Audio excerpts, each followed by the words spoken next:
A pleasure to meet all at last, and welcome back to Tiny Diecast Fury on HJN Season 3.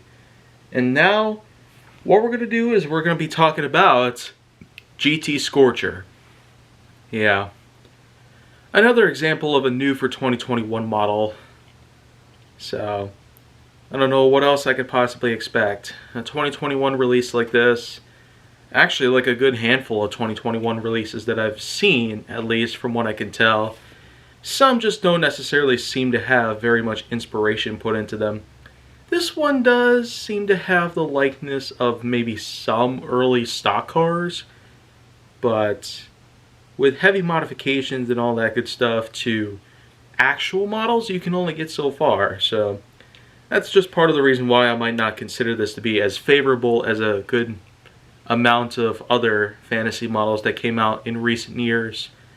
Yet I will say, for an adjustable splitter, 2 sets of wheels, yeah, it seems to be a common decoration that Hot Wheels puts on their models for aesthetics purpose, but aside from an aesthetics purpose, there's pretty much a lot of other things that I should note. Like, for example, the color scheme. Red, white, and black. Seems a little too basic. Then there's the shape of it. Again, much like some stock cars that you'd see, it just happens to have what seems to come close to what could be something different.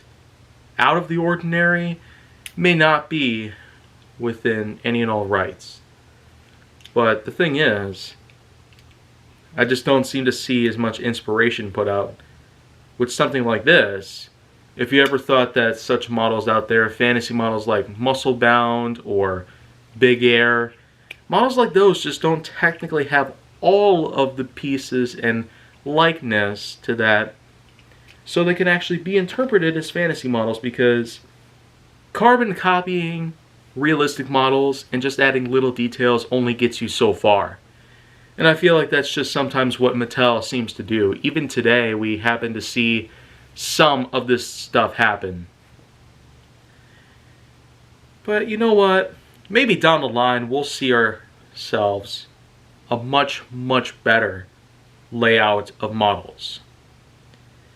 Until then, though, who knows what Mattel could come up with. But anyways, make sure that you like, subscribe, comment, follow me on social media, and stay on the Hollywood side. If you'd like to see more, go down on the channel.